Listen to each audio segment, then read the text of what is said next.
asalaamaaleykum. Hmm. asalaamaaleykum. maa leen di fay. di nuyu mbokki jullit yi ak mbokki taalibe yi ak képp koo xamante ne mu ngi seetaan travers ci site bi quoi. Demba ñu dégg démb beneen scandale ba tudd ci cité mixta di ay xale yu ndaw yu fi luye woon appartement doon jëf ay jëf yoo xamante ne que Sénégal ki yëpp ko ñaawlu ba tey yoon teg leen loxo yi ñi dëkk cité mixta dafa mel ni mbir mi naqari na leen tout le temps cité mixta tout le temps cité mixta. waaw loolu dinaa ci sawar a wax parce que vraiment mais avant tout di profité waale occasion ci julli gi ñu jóge di baalu ñëpp ak di baal ñëpp ak di ñaan yàlla defal ñu jàmm ak sutura bu sax dàq yàlla musal ñu ci pexe noonu defal ñu daal lépp loo xamante ne daal mooy suñu mébét. waaw loolu soo ma ci laajee dinaa ci sawar tontu parce que vraiment yaakaar naa presque ay 6 ans mu ngi nii ma dëkk ci cité bi te man it bi may ñëw fii dama doon ñëw des fois di noppalu wala ànd ak ay suma yenn xarit ba far yàlla ma dem ba sekk fii ay nit yu baax jàmm ma ñëw ma dëkk fi gis naa nag vidéo yi rafetlu wuñ ko mais nag duma wax fan la ak fan la parce que tamit bugguma tooñ wala dugg ci loo xamante ne waruma ci dugg mais man leer na ma leer yàlla vidéo yooyu noonu du fii parce que fii appartement mixta yi appartement yëpp daanaka ñun loo xamee nañ maanaam entrée salon yi ni mu mel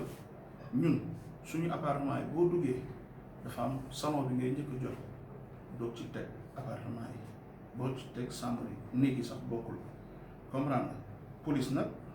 def na liggéeyam ba xam nañ ñan la ak fan lañ ko defee du ma ne fii la ak fee la. mais d'accord leen ni que fii la cité bi. non du cité bi. te pourtant image yi nit ñi gis dafa mel ni cité bi la ñu gis. non du image cité bi mais ci jour Korité di profité waale occasion di nuyu waa police Parcelles bu baax ak waa Mors parce que tamit mixta day gox boo xamante ne maanaam ni ñu ko tabaxee dafa rafet ba jéggi dayoo parce que am nañ piscine am nañ jardin bu yaatu boo xamante ne nit ku nekk dina bëgg di def snap wala di def photo bu rafet pour dugal ko soit que ci Facebook am wala ci leneen ñu bëri looloo tax ñuy préférer di jóge feneen di ñëw fii di fi nekk mais nit yëpp bokkuñu bëgg-bëgg li tax ñu ñëw fii am na ñoo xamante ne dañoo ñëw ngir def lu baax am na ñoo xamante dañoo ñëw ngir def lu bon fii tamit suñu yaay yu baax ñoo fi dëkk ñoo xamante ne dañ fi nekk ak seeni doom mais jour Korité am na ay xale yoo xamante ne jàpp nañ leen am na xale yoo xam ne dañ ñëwoon di ñaan si ndéwénal xam nga wala di seet seen yenn mbokk yu nekk fii ñu amal ak ndox ñoom ak problème loolu dama koy avouer dama koy nangu. mais daal vidéo bi du fii vidéo bi nga xamante ne moom la Sénégal ñëpp wax dëgg yàlla di wax loolu moom man du ma bëgg lu neex nit wala di défendre qui que ce soit bay jël di wax loo xamante ne maîtriser wu ma ko. mais nag scandale yu mel noonu yàgg na am ci biir cité bi. waaw du ma ba ne tout récemment yàggul. waaw du ma ne nag du fi am parce que tamit loolu fépp lay am xëy na nag mixta ak ni mu weexee xam nga moo tax dafa weex donc lu ñuy wax rek dañ naan mixta mais daal vidéo bii di ndaal nga xamante ne actuellement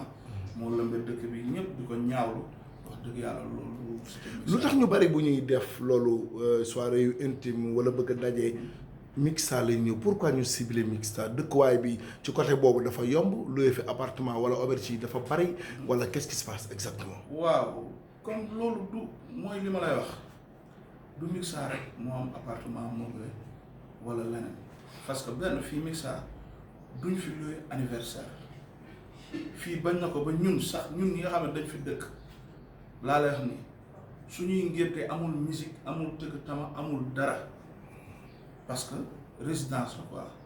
te tamit àqu dëkkandoo dañ ko war a sàmm fii benn ñun ñooy gis loo xamante ne naka sudul noonu ñu woo waa police Parcelles ne leen carrément gis nañ fii lii ak lii parce que tamit gox bi suñu gox la